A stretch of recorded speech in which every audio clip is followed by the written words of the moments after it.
Tuhan adalah gembalaku, takkan kekurangan aku.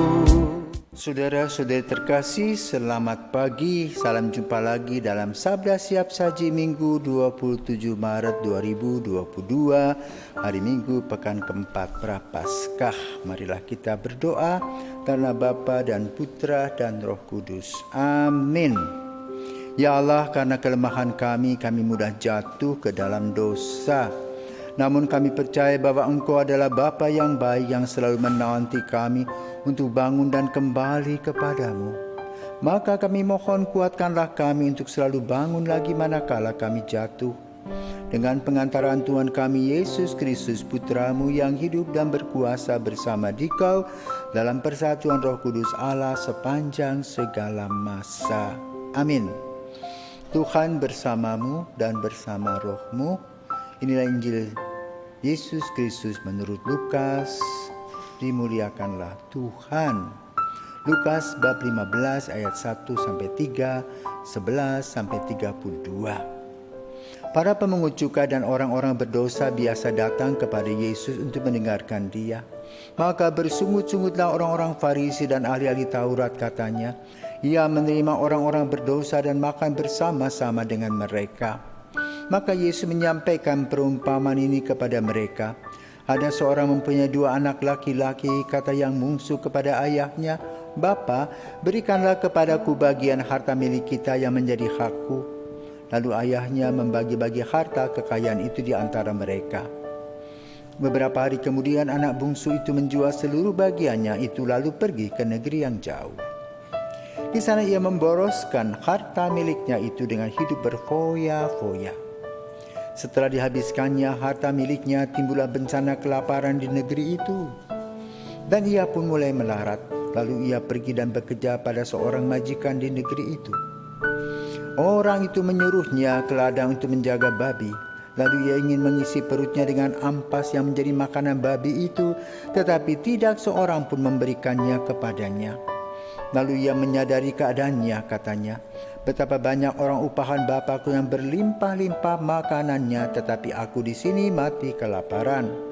Aku akan bangkit dan pergi kepada Bapakku dan berkata kepadanya, Bapa, aku telah berdosa terhadap surga dan terhadap Bapa. Aku tidak layak lagi disebut anak Bapa. Jadikanlah aku sebagai salah seorang upahan Bapa. Maka bangkitlah ia dan pergi kepada bapaknya. Ketika ia masih jauh, ayahnya telah melihat dia, lalu tergeraklah hatinya oleh belas kasihan. Ayahnya itu lalu berlari mendapatkan dia, lalu merangkul dan mencium dia. Kata anak itu kepadanya, Bapa, aku telah berdosa terhadap surga dan terhadap Bapa. Aku tidak layak lagi disebut anak Bapa. Tetapi ayah itu berkata kepada hamba-hambanya, lekaslah bawa kemari jubah yang terbaik. Kenakanlah kepadanya, pasanglah cincin pada jarinya dan sepatu pada kakinya. Dan ambillah anak lembu tambun itu, sembelihlah dia, dan marilah kita makan dan bersuka cita. Sebab anakku ini telah mati dan menjadi hidup kembali. Ia telah hilang dan didapat kembali.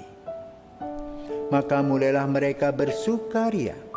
Tetapi anak yang sulung sedang berada di ladang. Ketika pulang dan dekat ke rumah, ia mendengar bunyi seruling dan nyanyian tari-tarian. Lalu ia memanggil salah seorang hamba dan bertanya kepadanya, apa arti semuanya itu?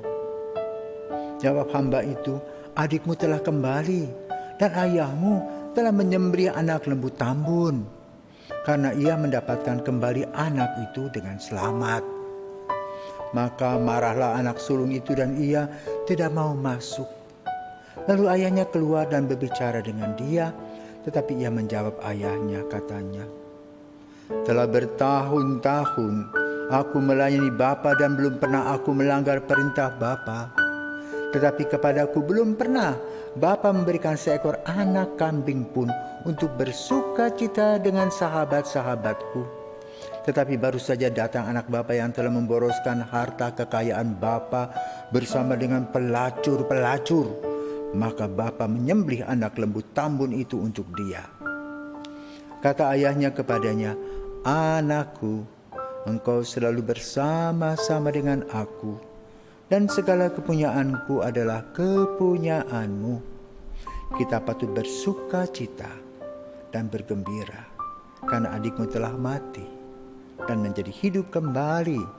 Ia telah hilang dan didapat kembali."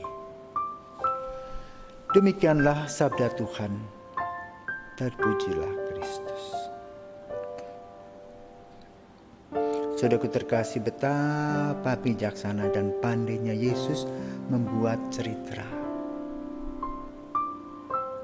Ketika kita mendengar cerita tadi, langsung kita memahaminya kan? Lalu siapa kira-kira yang betul, yang tidak betul?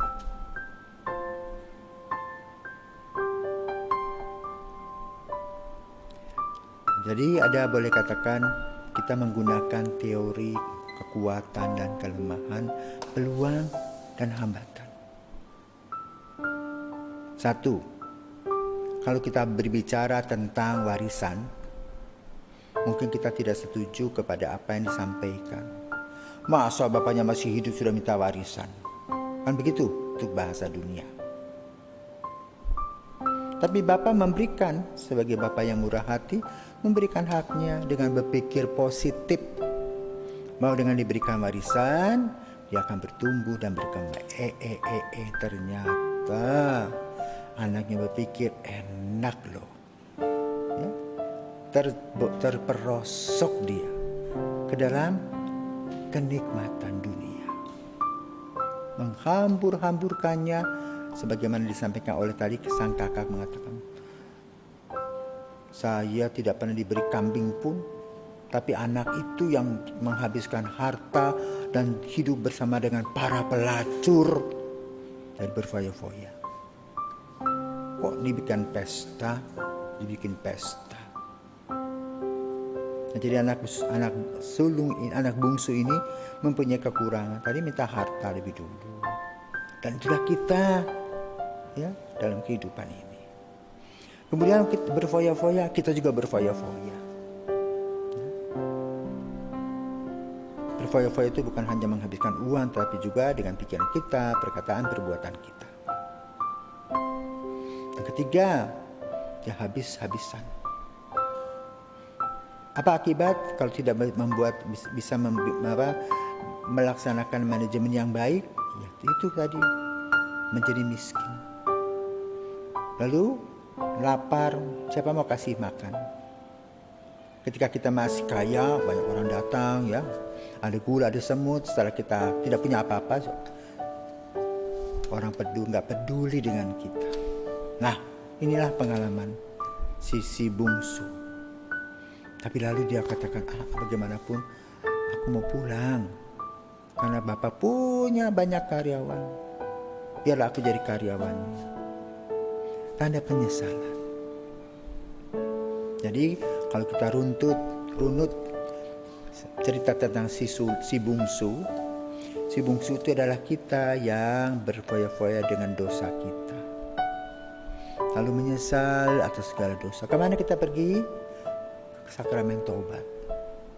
Lalu setelah tangan sakramen taubat, kita mendapatkan berkat yang baru, sebagaimana digambarkan, diberikan sepatu yang baru, cincin, disembelihkan lembu, pesta pora. Berkat yang baru. Kedua, si sulung, orang baik dia, kerja dan kerja.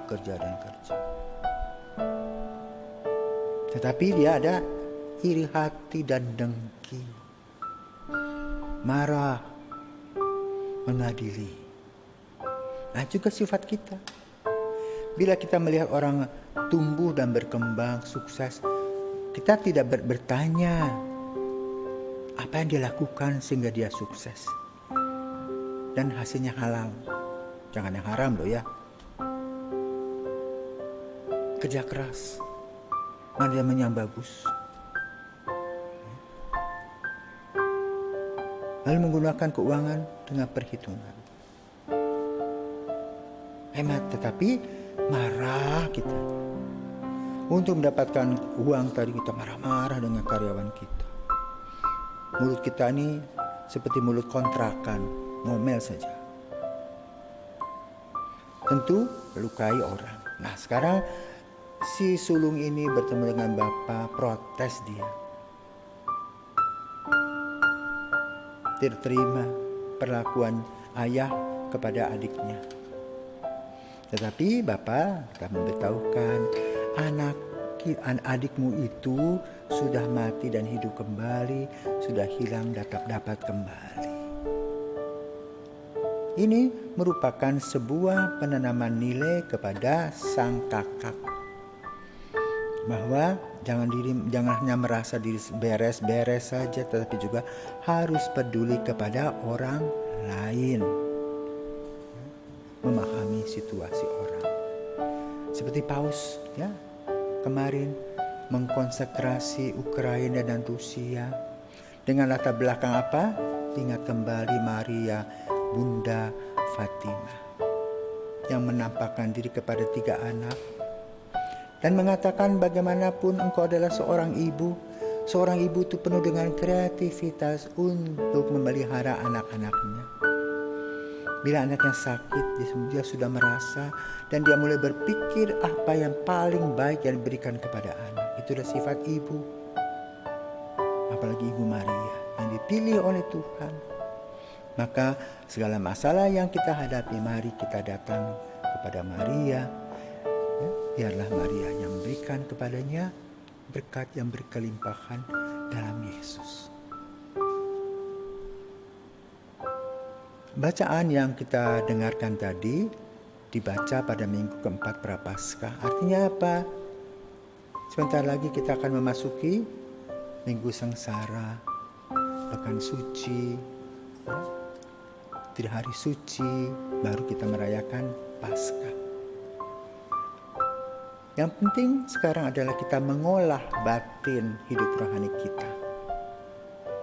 Maka kita dipersiapkan dengan bacaan dari Lukas ini tentang anak yang hilang. Agar kita juga sebagai anak yang hilang kembali melalui sakramen tobat.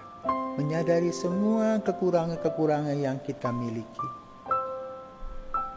Dan bersimpuh kepada Tuhan, mohon pengampunannya. Seperti si anak bungsu tadi. Sudah tahu dia salah, mengakui kesalahannya, dan kini ingin hidup baru. Dan Bapa memberikan berkat berlimpah. Semoga kita pun mengalami seperti ini. Karena apa? Kita tidak pernah sempurna. Maka mari saudaraku terkasih, kita mengubah pikiran kita, mendekatkan diri pada Tuhan, melihat kebaikan-kebaikannya dan cintanya, dan melihat kita sendiri dengan kekotoran-kekotoran dan ketidaksempurnaan.